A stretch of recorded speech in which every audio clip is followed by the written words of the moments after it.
up, Daddy Gang? It is your founding father, Alex Cooper, with Call Her Daddy. Gwyneth Paltrow, welcome to Call Her Daddy. Thank you very much. I am so happy you're here. How is it feeling? How are the vibes? The vibes are A++. I mean, it's gorgeous. The marble table, Thank you. the colors, it's very soothing. Thank you. Because I know you're very into like home design yourself. Yes. How would you describe your style? I think I always like a traditional frame. So, you know, like walls, fixtures, floors. I like it to feel like there's some history and some provenance with it. I think I always gravitate towards a house where like the bones are more Traditional. That's like, I always want cozy vibes. I actually designed this. The pink color in this room is the exact color that I have in my closet. And so I wanted it to feel like we were kind of at my house, but I wanted to bring a little bit of me to the studio, which is very fun. This wall color is very similar to our Goop office wall color. Right? Yes. Because you don't want like a hot pink. Like I needed to get away from the hot pink. I was like, I feel like I'm a little hot topic-y. I'm a little in college still. I'm like, I have elevated a little bit, ladies. Give me some credit. Major But credit. need to have it like classy, but still fun. Let's talk about you though. Oh boy. So I love so Apple is here, your daughter, and you guys walk in and Apple is like, roaster, go for it. And I was like, Gwyneth Paltrow's coming on the show, guys. Like, let's keep it classy. And then Apple was like, oh, ask her everything. I'm like, oh, thank you, Apple, for letting me go in. In our hectic, fast-paced lives, we could use some slowing down. Haagen-Dazs is made to be savored and enjoyed slowly. Introducing new Haagen-Dazs Belgian waffle cones, a completely new experience that's worth slowing down for. Daddy Gang, you've never had cones like this before, okay? They'll take crunch to a whole new level. Each crispy waffle cone is filled with the velvety smooth ice cream that Haagen-Dazs is known and loved for. Then it's finished with delicious toppings and a decadent bite of sauce waiting for you at the bottom of the cone, okay? Haagen-Dazs Belgian waffle cones come in 4 delicious flavors: vanilla salted caramel, summer berry, triple chocolate fudge, and toasted almond fudge. Boom. Sign me up. You guys know that I have the most hectic days at the office. So when I get home, I love to grab a little treat, toss my phone away, and take a minute to myself. These cones are a must-have in my freezer. I'm obsessed with the summer berry flavor. It's fruity and it's sweet. And seriously, it always hits the spot. It's the perfect way to end a long, long, long, stressful day. Ice cream just always hits the spot for me. And these Haagen-Dazs cones are truly the perfect treat. Savor your moment of slow with new Haagen-Dazs Belgian waffle cones available at retailers nationwide.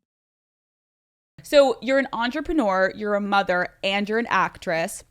You won an Academy Award at 26 years old.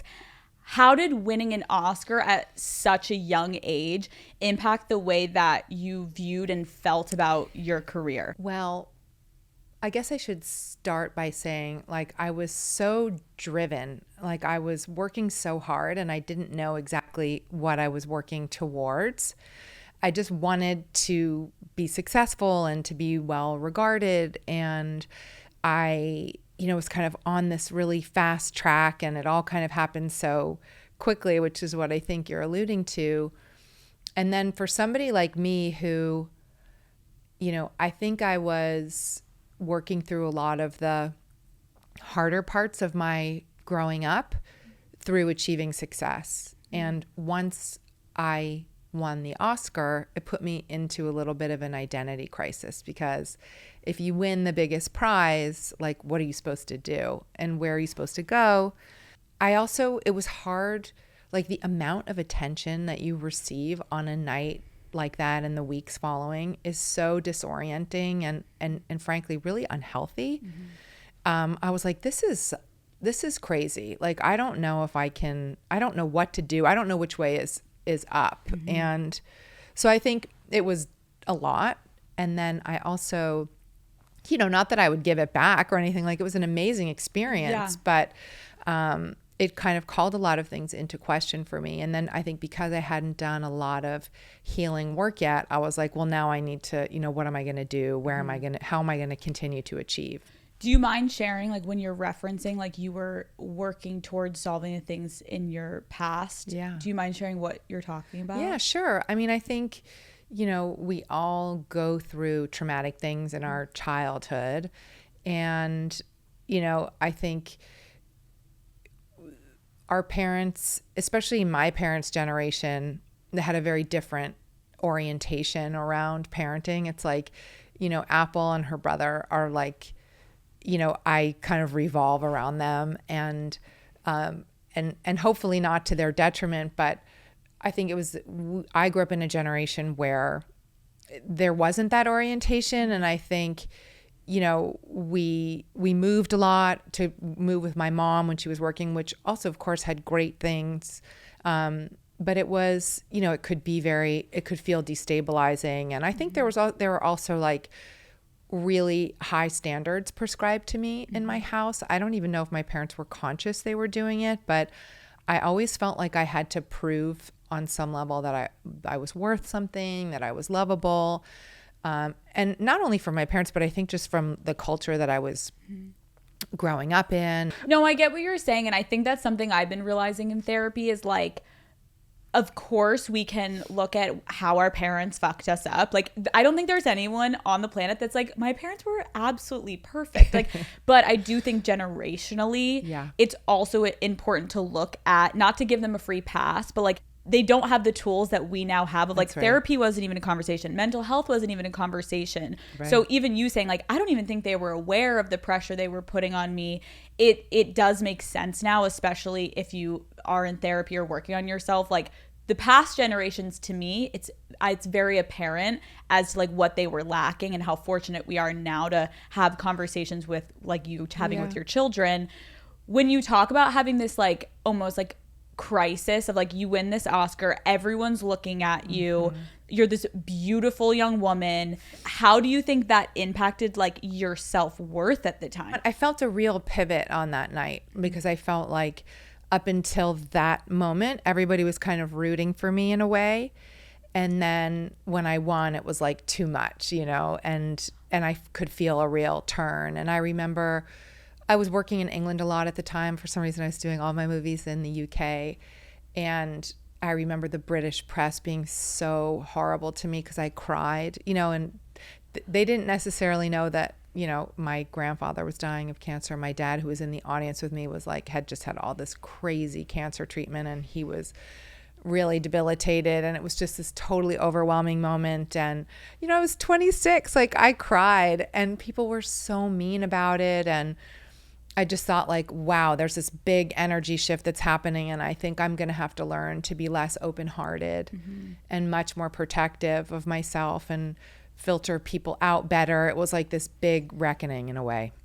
When I think back to the 90s, I think it's so funny that so many trends are coming back. Like, Apple just walked in and just like, Mom, look, I'm wearing your shirt from the night. It's like everything is making comebacks. But the one thing that I feel like never went out of style, and I have to say it, is Brad Pitt. I have to say it. I agree. How did you meet Brad Pitt? Because you guys were like the hottest couple, okay? How did you meet Brad? I met Brad on the set of Seven, and I think I was only 22 years old at the time. Oh my God. And I had seen him in Thelma and Louise and like whatever the other movies he had been in. So obviously everyone knew he was like the most gorgeous movie star in America. And I got this little part in Seven, and I was so excited to meet him and Morgan Freeman, who I had like grown up adoring as an actor. And we sort of said hi on set, and it was like major love at first sight. It was crazy. I just got chills. The fact that you get to be like, I had love at first sight with Brad Pitt and it was mutual. Okay, Gwyneth, no big fucking deal. So you eventually got engaged. Yes. To Brad. How did he propose, and how did you initially feel about him proposing? Well, we went out for, we had been going out for I felt like a long time, and I was like ready to get married, and I was like ready. And we were in Argentina. He was filming a movie down there, and I had gone down there for most of it and was like making dinner and, you know, hanging out with him. And one night we were kind of on the balcony of this house we were renting in this little town in Argentina. And I wish I remembered exactly what he said, but he proposed. It was fantastic. I was thrilled. Were you surprised, or did you know this was coming? Did you guys talk about it? We had talked about it, but I was surprised in the moment. I remember that. And how old were you at this point? I must have been 24. Oh my gosh. So I know I've read that you ended the engagement with Brad because you were like, I was too young. I was not ready to get married. And I feel like when you are in love, I don't care what age, sometimes you can be so in it that you don't see big picture.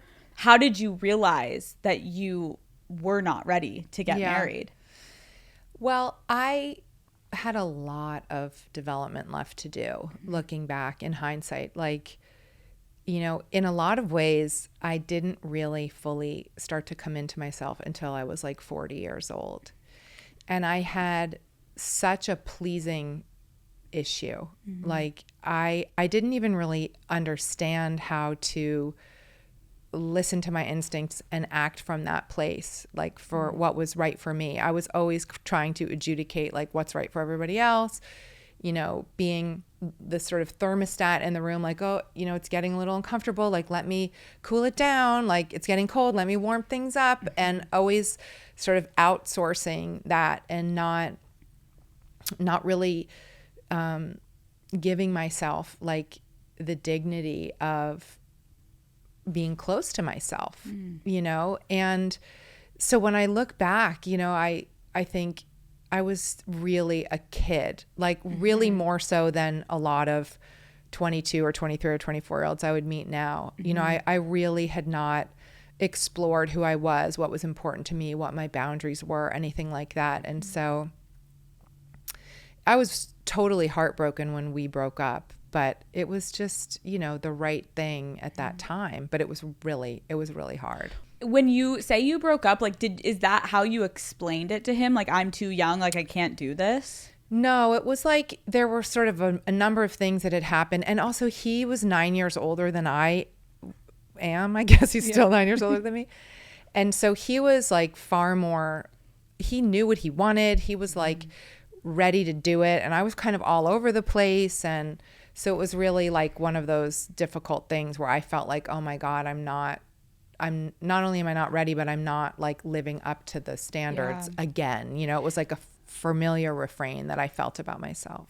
When you think back to that time period, like what questions do you think people should be asking themselves if they're wondering like, am I ready to get married? Because like I know there's a lot of young women listening that it's like, oh, maybe I am. Like, how will I know? Like, do you have any advice?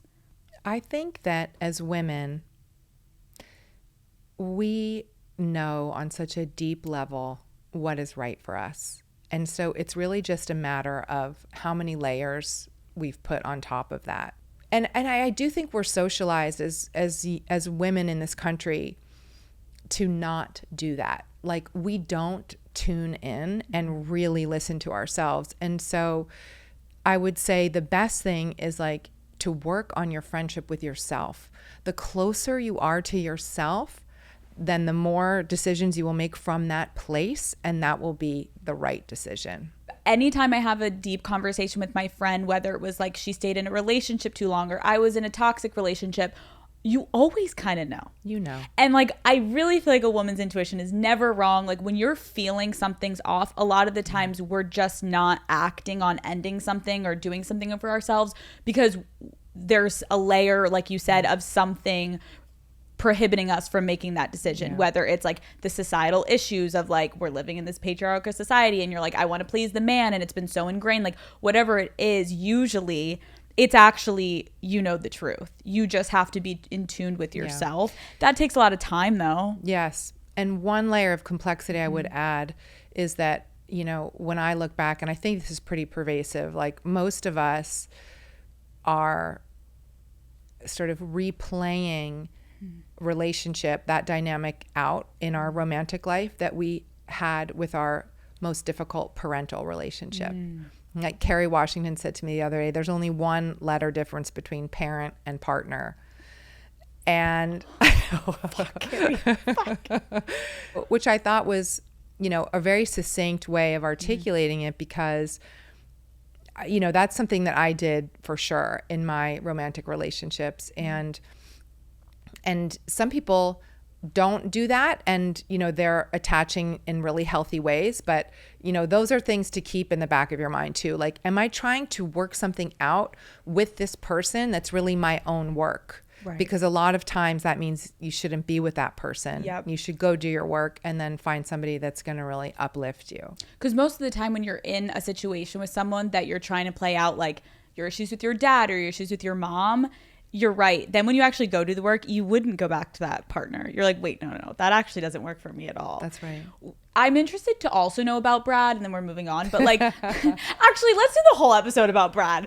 Since you're in this Hollywood sphere of like, it's a pretty close-knit group, how did you guys like move on? And like, I'm sure you saw each other at parties and like had to socialize in moments. Like, was it awkward for you? And like, do you guys it's not awkward now, obviously, but like, how did you go about running into each other? Yeah, right. They always say like Hollywood is like high school with money. It's like kind of true, which is probably why I didn't live here for so long. I remember seeing him. This is so crazy.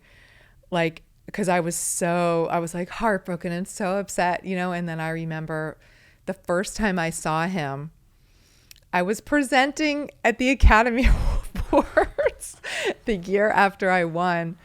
And I like walked out, and I was so cognizant of him being there. And I was like, oh my God, this is so scary and so awkward. Because he's probably like in almost front row. Yeah, he was like right there, and we hadn't talked in like a couple years. You're like, I would be like, I'm basically giving a speech to my ex. I know. Like, and I was like, I think I even fumbled my words. I was like, I hope that's on YouTube so I can go watch that after this. All of a sudden it's gonna like spike up to like 10 million views. It was like the year after I won. Yeah. Oh my God. It was crazy. I know. He's a great guy. He's great.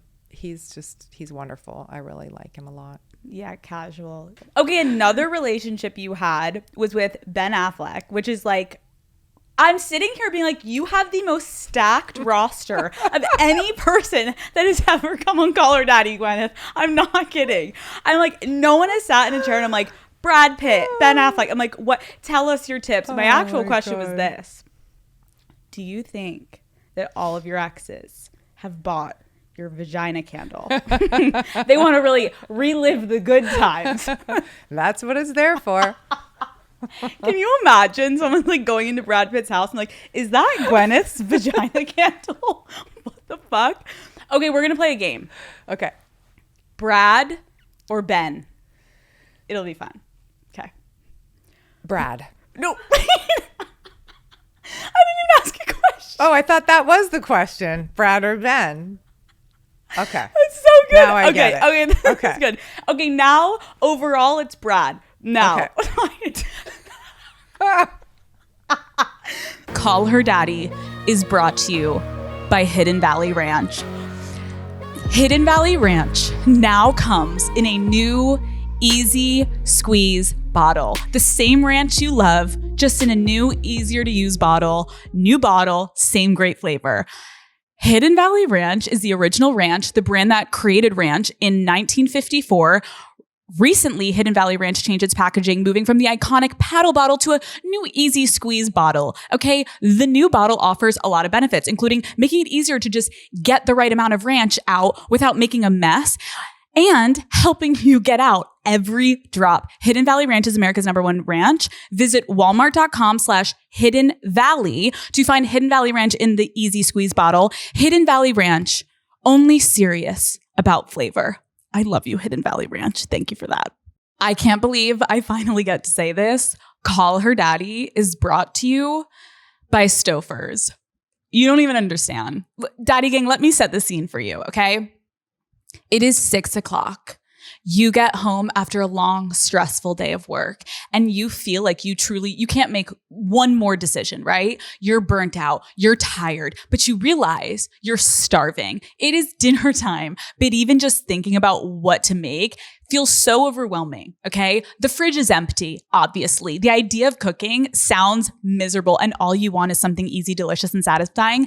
That is where Stouffer's comes in hot, literally. When the clock strikes dinner, think Stouffer's, because that is literally what I did my entire childhood, okay? Dinner dread is real, and as someone who hates to cook, figuring out what to make or even just to like order, I don't need that stress in my life. I really don't. I cannot tell you how many times I've been so grateful to come home. I open the freezer, boom, Stouffer's, boom, which one do I want, okay? Whether it's a slow night or a night in with Matt, Stouffer's has been my favorite tasty meal since day one. Shout out to my mother.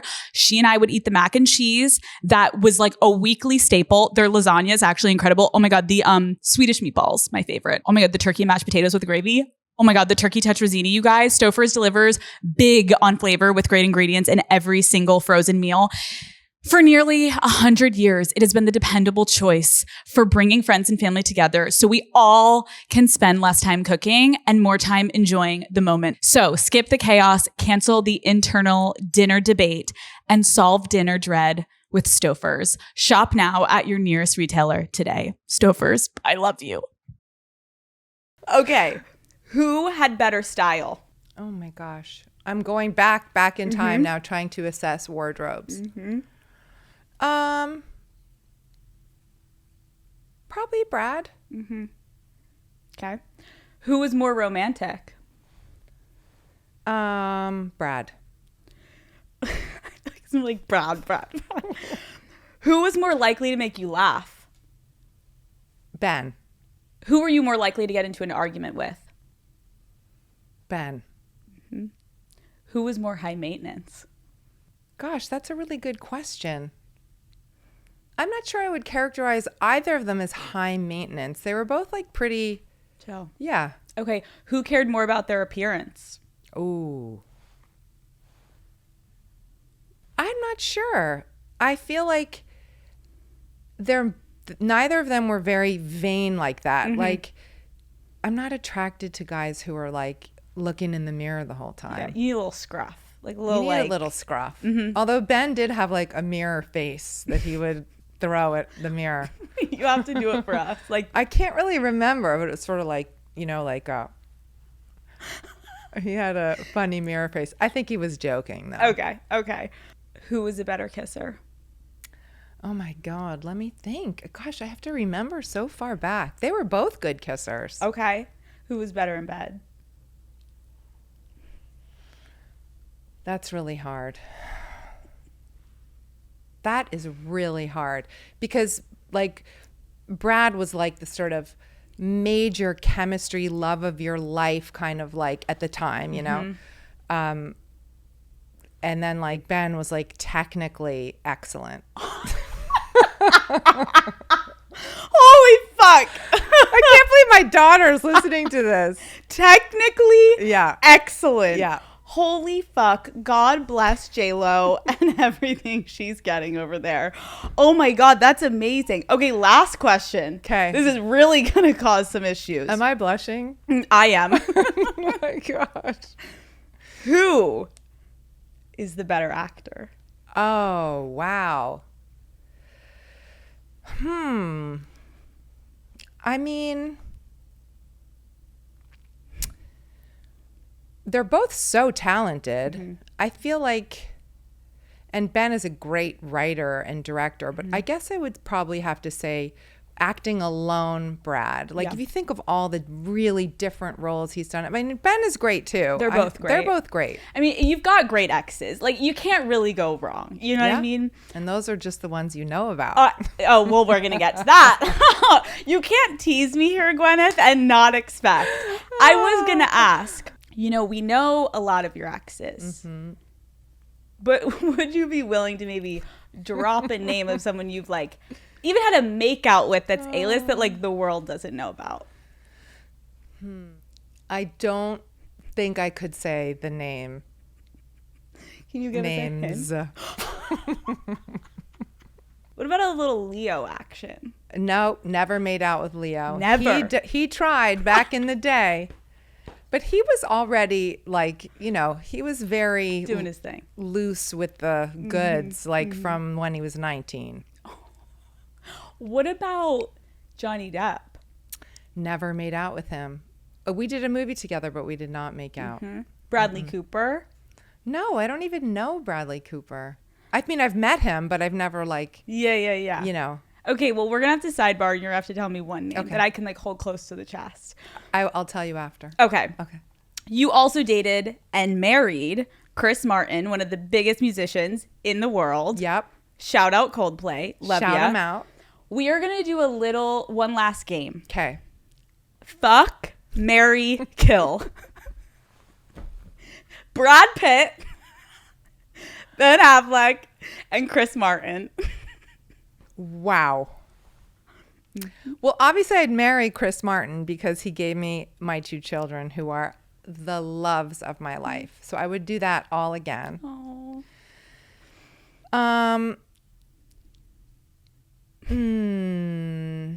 Wow. But kill is that's such a hardcore. It's not actually. It's like put to the wayside. Okay. Fuck one more time. I think we know your answer. I think Brad. Brad, yeah. And then Ben, yeah. God bless Ben. God bless him. God bless him and his Dunkin' Donuts. Okay, what initially attracted you to Chris? So Chris and I met. It's a funny story. I was a huge Coldplay fan when his first album Parachutes came out, and I loved it. I was doing a movie in London again, as usual, and I was had the TV on in the background, and they were playing at Glastonbury, and when I heard the music and I had this very powerful reaction to it, I was like, this is incredible. And I watched their whole thing and I was like, this band is going to be huge. And no one had really heard of them in America at the time. I remember coming home and telling everyone about this great band. And they said, they're going to be playing this teeny show. I think it was maybe at the Bowery Ballroom or something. So I went with Mary, my best friend from kindergarten that I was telling you about. And because I was there, someone wrote in the newspaper that we were dating. We had never met. And I was like, what? He's 5 years younger than me. And I was like, please, I'm not we're not dating. I just went to this thing. And we thought, but they kept writing it all summer. And then that fall, my dad died, unfortunately, in sort of a surprising way. And my brother and I were listening to that Parachutes record. I mean, not Parachutes, Rush of Blood to the Head all the time. And I remember I had called Mary and I said, I need you to come to London. I can't breathe without my dad. I don't know what, to do. And so she came over, and then someone reminded me we had tickets to go see Coldplay that night, but from, months before my dad died. And I was like, I can't go. And she was like, Gwynny, please, we can't, we have to get you out of the house and get some air, even if it's just and it was really hard for her too, because my dad was like her dad. Yep. And she's like, you've got to stop smoking cigarettes. We've got to get out of here. And I was like, okay. And so we went. And because they had been writing that we were boyfriend and girlfriend, his assistant, Vicky, who we still love to this day, she came and said oh, hi, this is so crazy. You want to go meet your boyfriend, after the show? So we went backstage and we met. And he was just so sweet and I met him when he was 25 and I had just turned 30, and he was like Tigger the tiger, bouncing around. And I really didn't even think we would go out, but I don't know. He called me and asked me to come to Ireland to see him and go to a show. And I was so depressed. So I remember my other friend Henrietta at this time saying, she was like, I said, this is crazy. This kid from Coldplay asked me to go, see his concert. And this is nuts. I'm not going. And she's like, yeah, you've got to go. This is the first time you've smiled since your dad died. Oh my God. So I went. How was your relationship with Chris different from all of your previous relationships? Well, there was just something, I don't know. I think there are certain things that kind of have felt preordained in my life. And like my children feel like, to me, like the whole reason I'm on this earth. And so when I met him, there was a very deep thing there. And I couldn't quite put my finger on it because it felt very different than my other relationships. And it's not so much that the relationship itself turned out to be like healthier than my other relationships. It's just that I think I had this deep calling on some level. I knew he was going to be the father of my kids, maybe, or something. Oh my God. It was a very strong feeling. Yeah. I'm interested to know too, like, you know, you mentioned that right before you kind of met Chris, like a few weeks prior, your dad had passed. Yeah. 3 weeks before. How did that impact, do you think, like the early days of your relationship? Yeah. I mean, I was broken. My father was, you know, like I just adored him. And he was like, you know, my teacher, my rabbi, that he was like the comedian. He was like so unconditionally loving. And he was the center of all of my whole family kind of centered on him. So when he died, you know, I was completely like decimated. And so I was very raw and very open, you know, didn't totally have I couldn't see straight. Like I was in full grief. I don't know how Chris kind of like dealt with me through that time. Yeah, because I'm interested, like I think loss is, there's no way to describe like how you're going to grieve, and thinking about like meeting Chris, falling in love while also like deeply grieving. Yeah. Those are like very opposite emotional headspaces to be in. Yes. And when you look back, do you think that affected your perception of like of the relationship at all? Probably. I don't see how it couldn't have. Yeah. Like I was so altered and so destroyed. I can't imagine it didn't, you know, and I can't imagine that I didn't project like hope and safety and future, you know, onto him because I was in such a bad state. Yeah. So we talked about how you were engaged at one point to, shout out, Brad. And then you eventually, who doesn't love Brad? You love Brad. We all love Brad. I love how it's like Brad or Ben. This is about to be a game. You're like, Brad. I'm like, wait, I didn't play the game yet. We all love Brad. Shout out, Brad. You know, we love you. So you got engaged and you said you weren't ready to be married. Right. You married Chris. How did you know when it was time to end a marriage and to move on with your life? Well, it was interesting because, again, like being so driven by this like feeling of the impending children, like I got pregnant really quickly and had our kids like in pretty quick succession.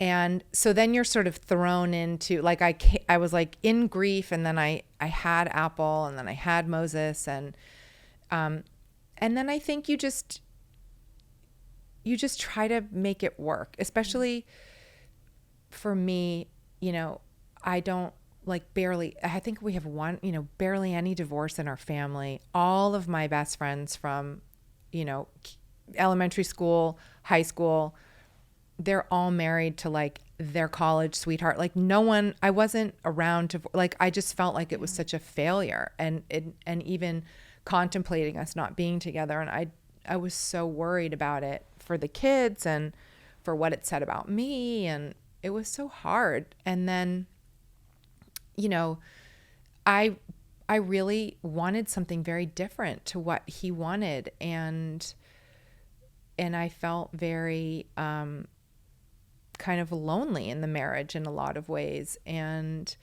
I just finally got to the point where I thought, like, you know, I need to listen to myself. And so, you know, it wasn't until right after I turned, you know, it was like kind of around, it was sort of like around 38 that I started to sense that the marriage wasn't going to last. And then I tried really hard for another couple of years. But, you know, I say this all the time because it's true. You get this software upgrade when you turn 40. Like you just get an upgrade. Like you wake up and your software is fucking upgraded. And you're like, wow, this is bizarre. Like, I don't care what anybody thinks of me. Like, I like myself. Like, you click into this thing, and that happens again when you're 50, by the way. And it feels like you feel whole. And I just realized, like, I need to not be in this. I need something else. And it's okay if I'm alone, and it's okay if I disappoint people. And it's okay if I never find anyone again, all the things that you're so worried about, you know, when you're contemplating divorce. And I chose myself. I love that. And thank you for sharing. Because I don't even, like, no matter where you're at in your life, I do feel like it kind of goes back to what you said of like, we know when we're not happy, when we're not feeling it, when it's not right anymore. Doesn't mean it wasn't right. Right. But like, we keep growing and we keep evolving as individuals. And naturally, sometimes that means you're going to outgrow a partner, or you're going to outgrow something that you initially were attracted to. And I think that's okay. And I think especially as women, it's like a very negative feeling and shameful feeling you have on yourself if it's you the one that's having those feelings. Because I feel like we always learned like men will leave and men will do this. But if it's you, like it has been a pretty like new concept that like, yeah. Oh my God, you can leave a marriage. Like you can stand up for yourself. You can have a voice. So I appreciate you sharing that, because it is in some way inspirational to just know like you have these incredible children. You had a healthy marriage at one point, and then it's time to move on, and that's okay. It is okay. It is okay. And it's like not what you want, and it's not, when you get married, it's not what you hope for, but it's okay if it's not the right thing anymore, you know? And for me, it really then became about, is it possible to stay a family with this person that I really love? And I wanted to minimize the impact on our children, which of course they're impacted, and divorce is terrible. And I know it was really hard on them. But I wanted it to be as least, you know, like I wanted to try to figure out a way that Chris and I could stay like real family, which we have. The last question I have on that is like, has it gotten easier to co-parent? Like in the beginning, I can imagine it's like any family feels it. Like it's a little rockier, like trying to get your footing. Yeah. And then eventually does it get to a place where like it does feel more cohesive? If you work on it, like you really have to work at it. And I think you have to choose every day to remember the good in the person, why you love them, you know, hold them with a lot of love and respect and cultivate that, especially on days that you don't feel that, because you feel, you know, wronged or angry or whatever it is, you know. And so it became a practice for me to remember all the ways in which, you know, Chris was a blessing in my life. And, you know, and like there are just things about him that are so fantastic, and he's so funny, and he's so talented, and he's goofy, and we all laugh a lot. And so I tried to really focus on those things, and then also use the opportunity to focus on my side of the street and what I had not done well, and what I could learn, and, you know, the ways in which I hurt him, and the ways, you know. So it was a big, I think, you know, it's probably best said, like, I really milked the opportunity. You know, it's like a divorce, sounds weird to say it's an opportunity, but I really wanted to learn as much as possible, and I wanted to grow as much as I possibly could out of it. Yeah. I kind of feel like a theme today is just like knowing what's best for yourself. Yeah.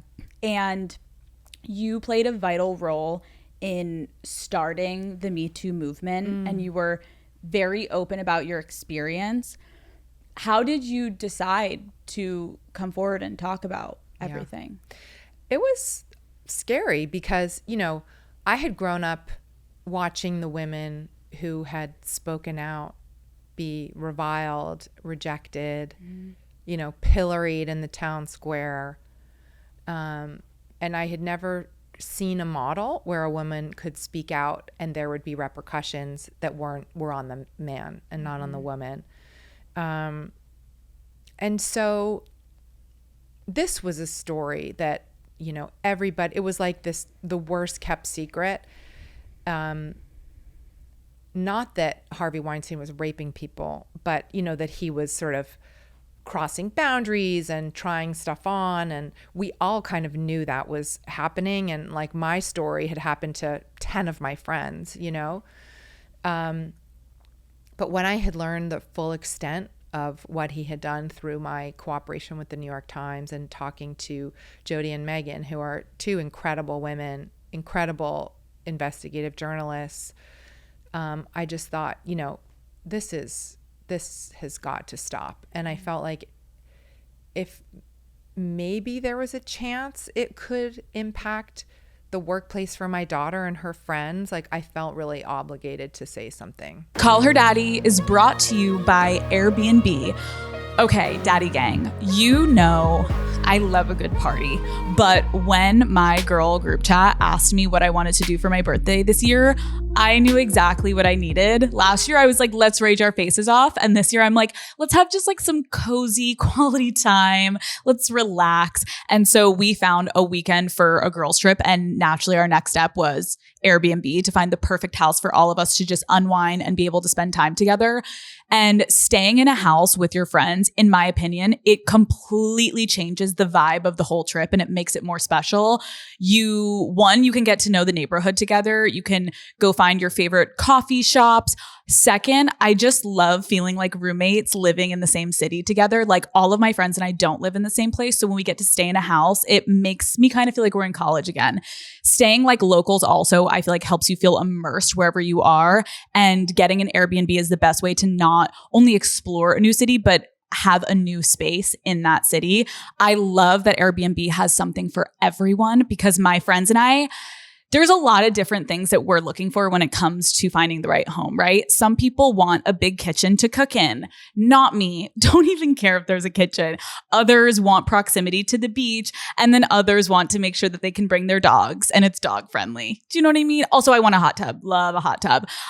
We have had so much fun going through Airbnb's guest favorites and sending each other ideas of homes. Like, do you want a cozy cottage with a porch? Do you want this luxe apartment with a disco ball? We did see one with that. Do you want to stay in like this crazy place that kind of like looks like a tree house? Regardless, our group chat was popping off with everyone sending different houses until we finally found the place that truly fits everyone's. And I was like, I'm booking it, girls. So we ended up picking a spot with a big couch by a fireplace. And I also know the wine conversations that on that couch in those pajamas are going to be unmatched. And we'll probably make it here on a solo episode of Call Her Daddy. So whatever your travel priorities are, they can be taken care of with an Airbnb. Do you want a big kitchen, a gym, somewhere you can bring your dog? Airbnb, it's my favorite way to travel, hands down. I appreciate also just how open you are about your experiences and kind of speaking about like, raising children now in this new era as like women that can have a voice. Like, how do you talk to, I guess, both of your kids about like dating and sex and relationships? I mean, I think you have to tread lightly and let them come to you. I remember my kids both went to this fantastic elementary school here in Los Angeles once we moved from London. And they taught them sex ed in 6th grade, which, okay. But I really was not prepared with the information that they came home with. What did they say? I will never forget Apple and her best friend Emily sitting at our kitchen banquet in shock, like color drained from their face. They taught them everything. Anything you're thinking, they taught like the 11, 12-year-olds. Told them everything. What? I swear. And what are they saying to you? Like, Mom, They're like, do people do this? Like, it was beyond. You're like, you know what? One day you'll hear a little bit more of this on Call Her Daddy, Apple. Exactly. And then it will be in a more appropriate Well, time. that's what I was going to say. Then you took over. So I didn't have to tell her anything. Holy shit. So I'm in Hawaii and I'm walking to the elevator with my boyfriend. We're staying at a resort. And I see this girl sprinting down the hallway with a bag. And I'm like, what is going on? I think she's beelining it to me. It is a fan of mine. and she hands me a Goop bag. And there's like a Goop store in this Hawaii resort. The Mauna Lani. Shout out. So I'm like, oh, thank you. She's like, I love you. Like, you've taught me so much. Like, I want you to enjoy your vacation, and winks at me. So I go upstairs and I open it, and it's a beautiful vibrator. And I was like, oh my God, this is incredible. And then immediately I'm like, thanks to Gwyneth, like, because I hadn't brought a vibrator on this trip.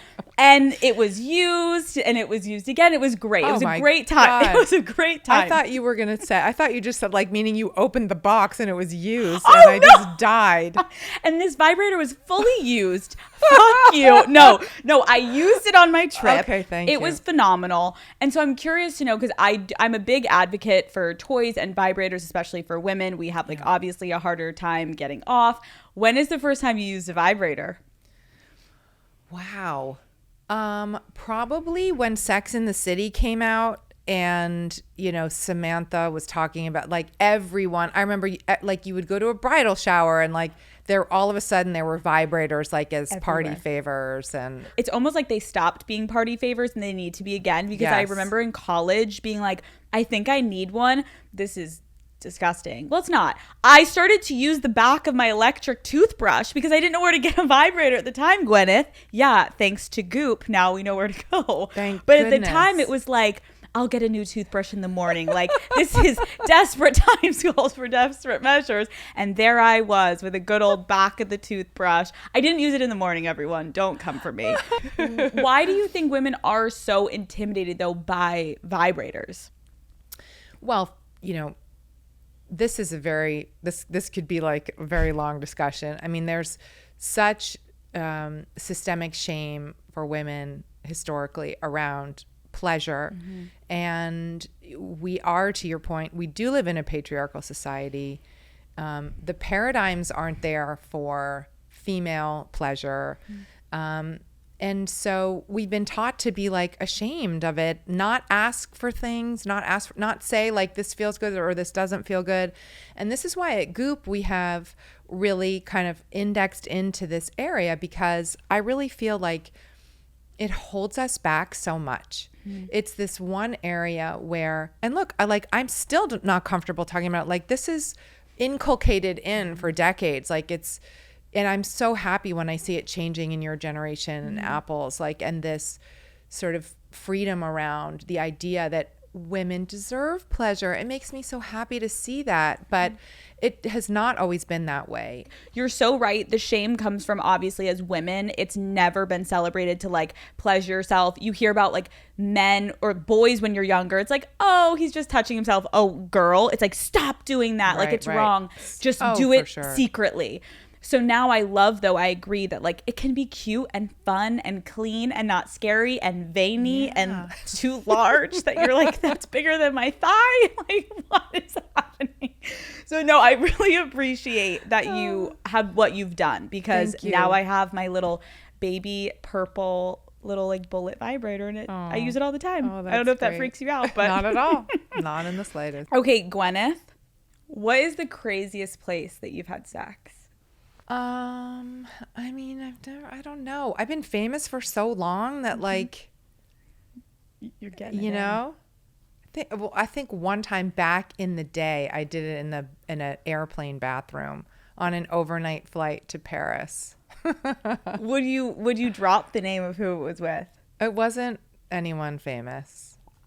Okay. Isn't that terrible? It's amazing. No, I'm like, I want the tea. I'm like, oh, that won't make headlines. No, I'm just kidding. No, that's great. Okay, so when you were famous, you were having sex with normal men. Yeah. You're a woman of the people. I was. Yeah, of course. How would you meet normal guys though, and like not be freaked out? Well, that's a good point. I mean, you know, do you know, like, I missed the whole dating app thing and all of that. Thank like, God. I totally missed that. Like, one normal guy I dated when I was famous was, you know, friends with my friends growing up in New York, like that kind of thing. I think I dated like one or two. You're going to tell us who that other A-lister is at some point by the end of this interview. Okay.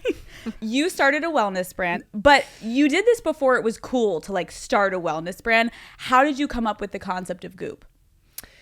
Well, I think kind of circling back to where we started, by the time I had Apple, I felt like I really needed a break from acting. I had worked like nonstop for years and years and years, running. And I had her, and I had like one of these moments in life, and we had like a really crazy birth. It was very dramatic, and I kind of at some point passed out after having a seizure. Anyway, I woke up and I opened my eyes, and these like giant blue eyes were looking right at me. We were like this, and I was like, this is it. And Drew Barrymore actually said this to me the best, where she said when she looked into her daughter Olive's eyes, she had the same thing. And then she said to Olive later, I was born the day you were born. It always makes me cry because it's true. But that's how I felt. And like, I was like, I don't know what I'm going to do. I don't want to leave this baby. I don't want to go back to work. And luckily I was in a position where I could take some time off, with so many women in this country cannot do. And in Scandinavia, they do it, in places like that, but we are not good at that. So I was very fortunate. And the longer I didn't work, the more I started to call into question, like, wait, was I doing that because I really loved it? Was it like, and I gave myself the space to kind of contemplate if I wanted to go back or not. I ended up not doing a movie for like 3 years. I had my son. And then I went back a little bit to do like smaller parts in Iron Man and stuff like that. But actually never starred in a movie again since I was pregnant with Apple. Like, we were in my last starring role together. And then I did something which I think I would really encourage women to do, which is at some point stop and say, like, am I where I'm supposed to be? Am I doing what I love? Am I spending my life feeling fulfilled? And am I brave enough to give myself permission to do something different if I want to? And I knew that if I started a company, I would take a lot of shit for it. And people would be like, what is she doing? And there was no model for this, except for the great Jane Fonda, who had, done her fitness business, but also took a ton of shit for that at the time. They called into question like her seriousness as an actress. Like, everybody likes us in one little box, But I was really interested in this other space, which was really essentially like connecting people to great things that would make their lives better. And I had always been that person for my friends. Like, what temperature do I roast a chicken at? Like, where can I get a bikini wax in Paris? Like, and I thought, God, I love answering these questions so much. I love doing the research. I love figuring it out. Like, maybe I could do this as a job. And so it percolated for a long, long, long, long time. And I got a lot of advice from different people. And that's when I thought, okay, I'll just start it as a newsletter, and then we'll see how it goes. And it was unmonetized. It was just, I just was sending content out. And it stayed like that for probably 5 years until I had the guts to start to think around monetization and what I would do. It's amazing to hear you also explain it, because I agree with you. Like, when you immediately said Jane Fonda, as you were talking, I was thinking about Jane Fonda, because I'm like, it's so crazy that as you're trying to put something together that had never been done, your first reaction, even though like you knew you wanted to do it, we immediately think like, oh my God, everyone's gonna shit on me. Like, they want me to just be an actress. Like, just stay in your lane. That's right. And it's so detrimental, because that's so not the only thing that you are talented with, and that also that you're interested in. And so I love this story, because it shows full circle of you putting into action an idea you had, and then obviously creating something so much bigger that also is so helpful to so many women, including myself. Thank you. What is one Goop product that you wish you had in your 20s that now you're suggesting to Apple and her friends, and like, you need this? This is real, because when I was in my 20s, I lay in the sun with baby oil on my face. I never use sunscreen. Believe me, I'm paying that price now. You look great. Thank you. I'll give you my surgeons. Please. Please. Just kidding. But actually, please.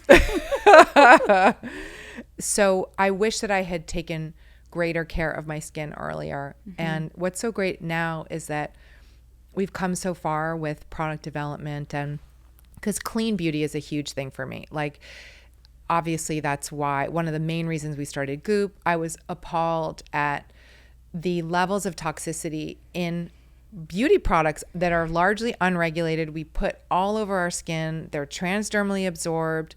They mess with our endocrine systems. There's like real toxicity levels in a lot of stuff that we think is safe, and that just drives me crazy. Yeah.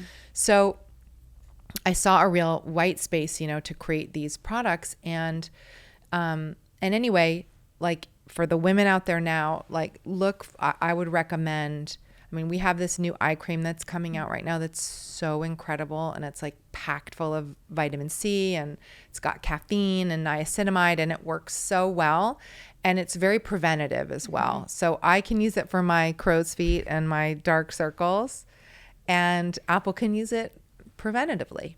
I love it. I need it. We brought you one. Oh, thank you. Thank you. You recently also launched the Goop Sex Instagram channel. Yes. What's a conversation that you're looking forward to having on that page?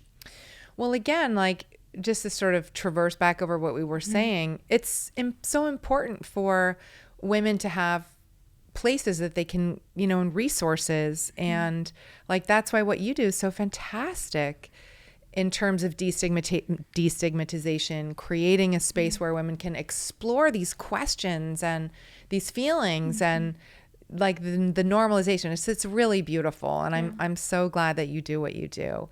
Thank you. And we really felt like, you know, there's more to explore here in terms of questions people have, products, etc. So we thought we'd make a dedicated page. You know, I learned from the Goop Sex page. Like, I'm like, wow, what is this? I love that. One of my last questions is, I was just thinking about this for a second. Like, what do you think is a misconception about you? Oh, I think there are probably a few.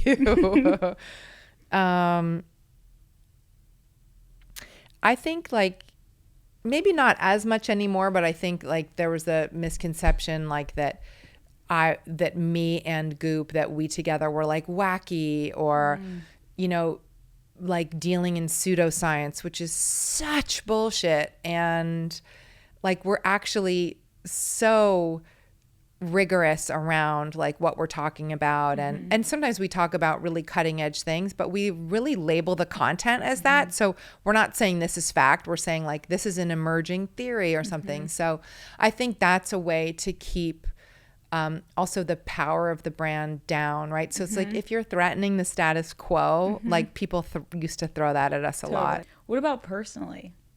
I think I can maybe come off or look quite cold maybe, or like unapproachable, I've heard, but I think I'm really opposite to that. Like I do think I'm so curious about people, and I think I'm warm, but when you walked into my house, I was like, oh my gosh, hi. We like hugged, and I was like, I felt like a part of the family when Apple walked in. I'm like, oh, we're all going to hang. Like I can dispel that rumor now. I have a gift for you. Really? Well, it's kind of I'm going to give it to you. It's Brad Pitt, guys. No. I saw a comment you made. Okay, wait. I saw a comment you made on the internet. Okay. And I wanted to gift you this. What did I say? Oh my God. I always, you know, me and my internet comments. Oh my God. Oh, this is so good. I hope you got one for Apple too. Oh my God, I should. Love it. I saw your comment on Hailey Bieber. This is so good. I'm going to wear this loud and proud. I truly love it. No, Gwyneth, thank you so much for coming on. This was truly so fun. It wasn't too aggressive, right? Not at all. It was You had a good time. I'll check in with her and see what Apple has to say about it. Apple, we're gonna walk in is like this. No, seriously, thank you for coming on. This was so fun. Thank you for having me. Thank you. Thank you so much. That was really fun. That was so fun. I was dying laughing. You were comedy.